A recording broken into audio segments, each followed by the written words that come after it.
শুনেন শুনেন শুনেন শুনেন। আরে কি হল ভাই, ওরা তামাশ করি কান্তে কি হয়েছে? আচ্ছা আমি বুঝলাম না একটা জিনিস, আপনার কাকে স্যান্ডেল নিয়েছেন? আপনার পায়ের স্যান্ডেল কাকে গেছে সেটা ভালো কথা বুঝলাম। এত মানে ব্যস্ত বিধি হয়ে আপনি কোথায় যাচ্ছেন আমি বুঝতে পারলাম না। এই মানে এইভাবে এমনভাবে চলছেন, মানে আপনি একবারে ছন্ন ছাড়া হয়ে গেছেন। ব্যাপারটা কি বলেন তো ভাই? কোনো জ্ঞান নাই নিয়ে খেয়ে মোটেও খেত থেকে আসলি মানুষটা তারা উড়ে ঘুরে আসছে শুক্রবার জানিস নিয়ে তুই কোনো মুখে জ্ঞান নাই। শুক্রবার আজকে আমি বুঝলাম জিনিসটা, আমি ভালো করে বুঝলাম যে আজকে নামাজি দিন, একটা শুক্রবার। হ্যাঁ। আপনি খুব ব্যস্ত হয়ে যাচ্ছেন নামাজ পড়ার জন্য। হ্যাঁ হ্যাঁ হ্যাঁ সেটা বুঝছি আমি, আমি মূর্খ হইয়ার যাই ভাই। কিন্তু আজকে কি শুক্রবার, আজকে নামাজি দিন আর বাকি দিনগুলো নাই?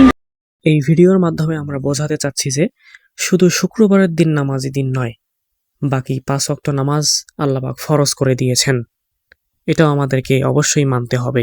ইন্নাস সালাতা কানাত আলাল মুমিনিনা কিতাবাম মাওকুতা, সময় মতো পড়বেন। সামাত শাহরা, রমাদানের রোজাগুলো রাখবেন, সময়টাকে কাজে লাগান, ইসলামকে বুঝেন মানেন, আমাদের ইসলামিক লেকচারগুলো শোনেন, আমরা যে বার্তাগুলো, ইনস্ট্রাকশনগুলো, দিক নির্দেশনাগুলো আপনাদের খেদমতে রাখি, এগুলো মেনে চলুন। আপনিই পারেন আপনার ঘরটাকে জান্নাতের টুকরা বানাতে।